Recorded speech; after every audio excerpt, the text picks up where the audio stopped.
Hello, hockey fans. It's Josh. I'm here to talk some hockey. What a U18 tournament we had. Canada takes home gold last night against Russia. Those two teams were by far the best teams in the tournament. Um, and it was a great game last night. Obviously, a little biased towards Canada. I am Canadian, so uh, it was the result I wanted. But I mean, here I'm going to talk about 12 players that stood out to me at this tournament. Um, yeah, I'm going to get right into it. The first player that okay, first before I start, they're not really in any particular order or anything like that. I mean, maybe a little bit, but not really. Um, but anyways, honorable mention first of all to Brant Clark, who I'm not putting on here, but I very well could have. I guess I just expected him to be like good. So like I don't know. I don't know. Maybe number 13, Brant Clark, I guess. Anyways, number 12, I got Benjamin Goudreau. Benjamin Goudreau, um, really stood out to me, obviously, in this tournament. He was really good for Canada. I mean, he was phenomenal in the net for them. He won goaltender of the tournament, 220 goals against average, 919 save percentage. Um, those are great numbers to put on in best tournament. He's went 5-0 to put up those numbers in a best on best tournament after not playing since March of 2020. It's phenomenal performance from Goudreau, and I definitely boosted his draft stock for sure. And I really enjoyed watching him. So yeah, that's not really much else to say. So we'll move on to number 11. Number 11 is Francesco Pinelli. Um, Pinelli, he had the one really good game. I forget exactly who they were playing. It was the second one that Shane Wright was out. I think it was when they played Switzerland. Um, he was phenomenal against Switzerland. Um, if I'm not mistaken, he had 4 or 5 points in that game. Um, he looked really good in this tournament. Again, another guy who has not played since March of 2020. Or oh no, sorry, he has. He played a bit in the Slovenian league, 11 points in 13 games. So, but not a whole lot of um, action since March 2020 comes in. 4 goals, 7 assists, 11 points. He looked really good in this tournament. Him as well also boosted his draft stock. Right now, it kind of sits late teens, early 20s. I think he has good potential for sure. I think he can be a good top six forward in the NHL, and I think any team will be happy to have him on their team. Number 10, 2022 eligible Danila Yurov. I mean, Yurov. I'm gonna be honest. I hope I'm saying that right. I'm pretty sure I am, but Yurov is he's very good as well. Um, from what I saw of him at this tournament, 11 points in 7 games, 4 goals, 7 assists, just like Pinelli. He looked really good for Russia. I mean, he was very good skater, good with the puck. Uh, Obviously, you got to be good with the puck if you're going to be good at hockey. But um, I mean, yeah, no, he looks like he's going to be um, an elite level talent when it comes to the NHL level. He could be a top 10 pick in 2022. Um, that draft will be very interesting for sure um, when it comes to that time. But we'll look at that later on. Well, after this upcoming draft has been completed, we'll start our draft rankings right away. But um, no, Danila Yurov, really, I hadn't really heard a whole lot about him before this tournament started, but he really made me start paying some attention here. And he's going to be a name you got to remember. He'll be in this tournament again next year, I'm sure. So, um, yeah, you got to watch out for Danila Yurov. Um, sorry, am I counting these down? I think I am. Next, I have Fyodor Svechkov, another guy who from Russia kind of just came out of nowhere for me. I mean, I only started hearing his name about a month ago, if I'm being honest. Um, but yeah, now all of a sudden he's um, middle of the first round um, ranked. He had 10 points in 7 games at this tournament. He's been playing the MHL and the VHL this season.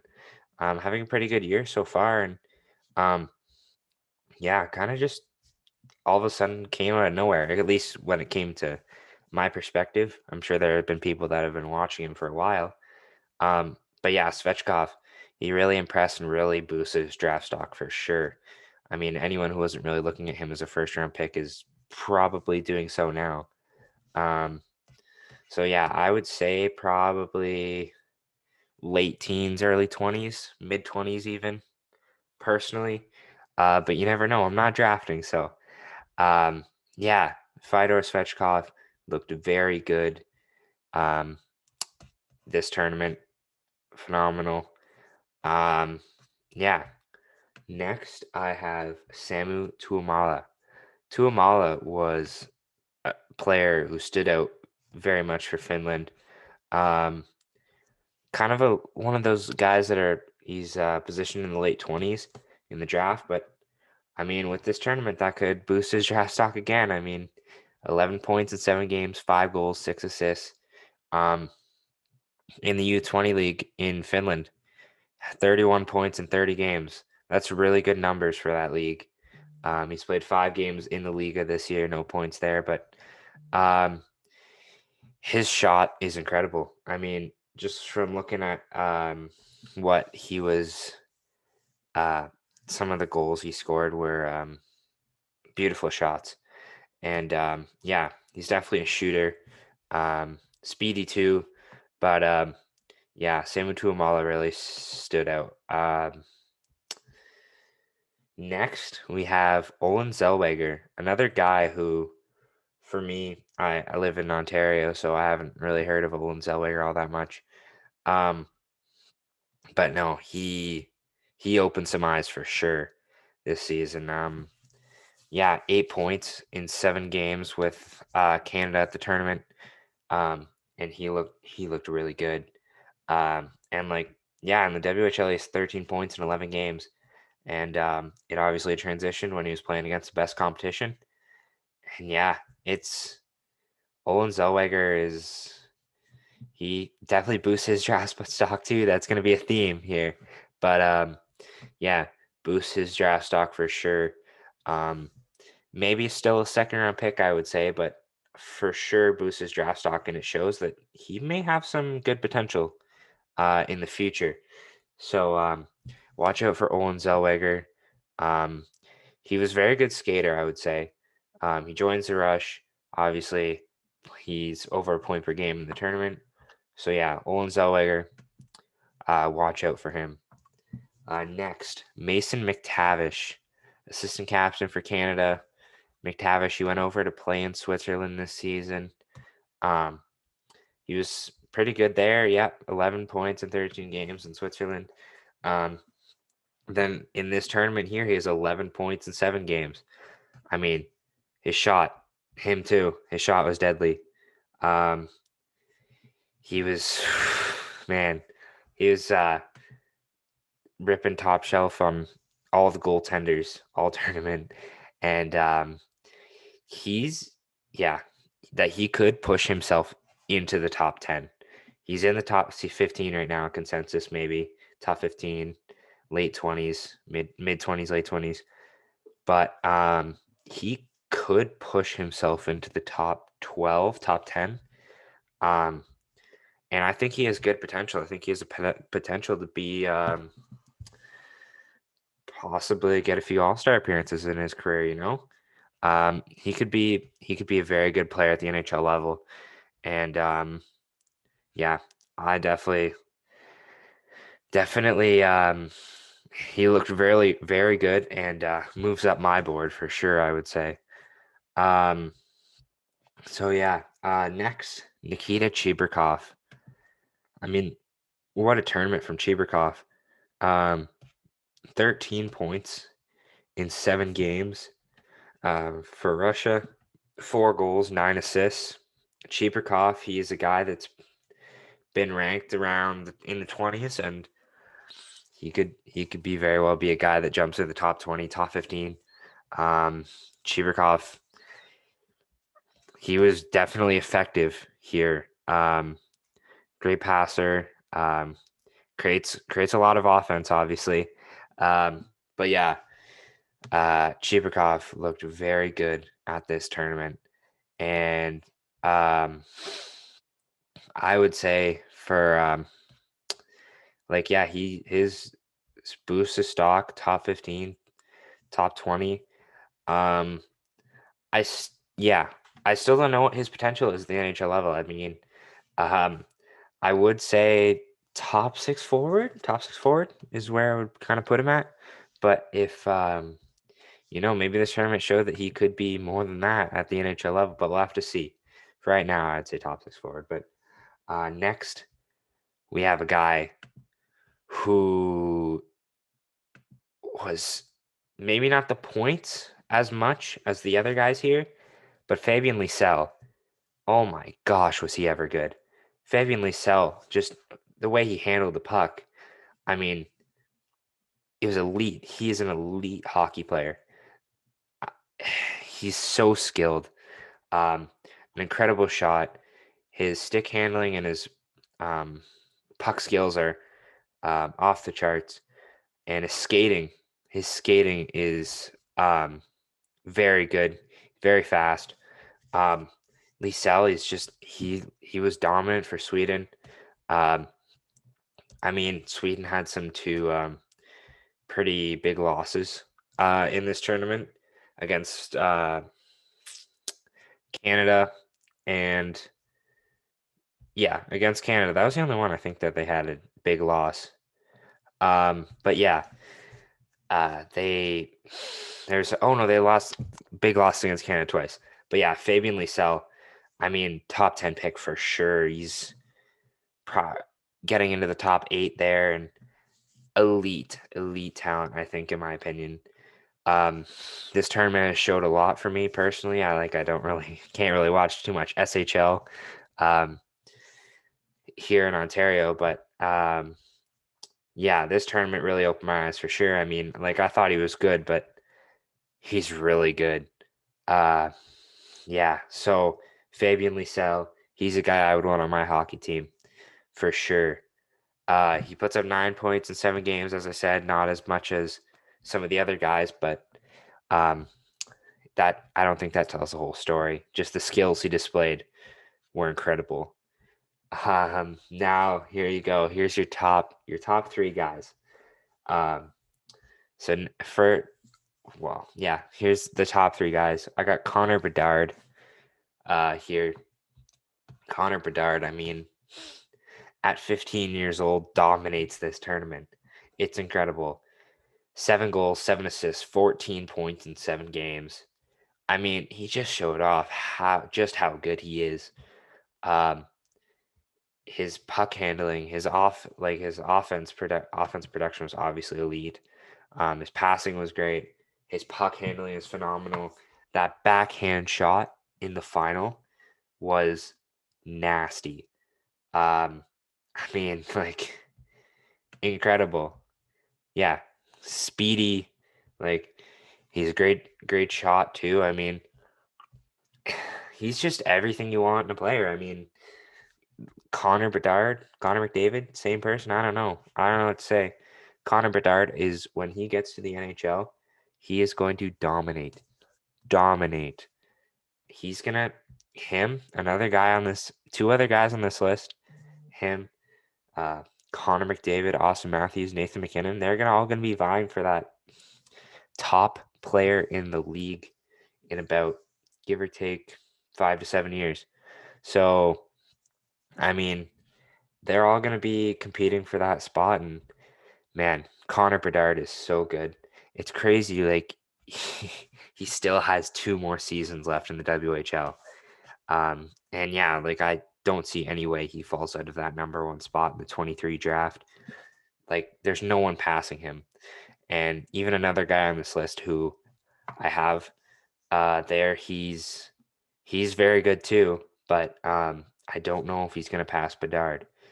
So that leads us to that player, Matvey Michkov of Russia. He wins MVP of the tournament, 12 goals and 4 assists in 7 games. I mean, phenomenal.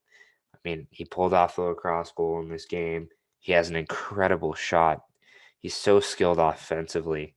I mean, a goal scoring machine, as you can tell, 12 goals in 7 games. Um, Phenomenal. Um, s- Second overall pick in 2023. I'm not sure what the whole status is with him and his Russian deal. Like, I don't know if he can opt out to come to the NHL because his Russian deal says he'd have to stay in the K until the end of the 26th season. So I don't know if there's a NHL opt out in that deal or what's happening there, but Matvey Michkov is so good. Um, I think what gives Bedard the edge in that next draft, though, is just how good he was while still being about 8 months younger than Michkov. Um, so, but still, Matvey Michkov, he was so good in that tournament. Definitely another player that you would love to have on your team. Offensively dominant. He's gonna be a top 5, top 10 player in the NHL in his prime. And I see like Hall of Fame level, heart winning like potential in this player. Phenomenal player. And we're gonna have another Crosby Ovechkin rivalry, I think, um, coming out of the 2023 draft. Um, but let's reel it back in a little bit to the 2022 draft with, for me, the most outstanding player in this tournament was from Canada, the captain, Shane Wright. I mean, a phenomenal tournament from Shane Wright. Him and Matvey Michkov were very close. Like, I would say Wright was just a hit. Like, I don't know. Maybe I did watch more Canada, so maybe that's why I got him higher. But Shane Wright was phenomenal, phenomenal. I mean, he had incredible shot. He has 9 goals and 5 assists for 14 points in just 5 games. Um, he's an elite level playmaker and sniper at the same time. And I mean, a guy who's a dual threat like that is just he's so good, and you see why he's an exceptional player, obviously, because um, he puts up production like that, and the way he played, um, just phenomenal. I mean, there's no way that Shane Wright does not, um, there's no way that Shane Wright does not go first overall in the 2022 NHL entry draft. I just can't see it. Lambert and Savoy are there. They're gonna go 2, 3, either or. I'm not, but um, there's no one passing Shane Wright in that draft. Shane Wright is going to be. He could be at one point. Him and Connor Bedard will be fighting for the best player in the NHL at some point. Him, Connor Bedard, Connor McDavid. They will be fighting for the best player in the NHL. Shane Wright, Hart Trophy winner, Hall of Famer. I mean, like top 15 in all time scoring. Who knows? I'm bumping up a guy a lot for a guy who still has one more year in the OHL before he can get drafted. But um, Shane Wright, he is just so good. His, like I said, his playmaking and his shot were just elite in this tournament. And a great skater too, as well. Like, you can't forget about that.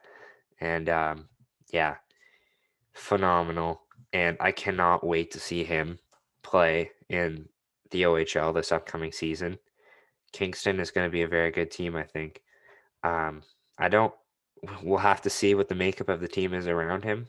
They got the 5th overall pick again this year. Paul Ledvinsky, who they got last year. Um, I'm sure he'll step in and be very nice. They're both going to be draft eligible. So yeah, that team will be very good. But anyways, those are my 12 outstanding uh, players from the 2021 U18 tournament. Let me know in the comments down below, who did I forget?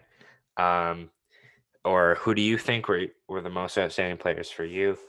Um, yeah, let me know in the comments down below. Thank you for watching. Oh, and check out my podcast. Link down in the description down below. Dangles and Dingers. uh, if you like these videos. Uh, Thank you for watching. Don't forget to like and subscribe, and I'll see you next time.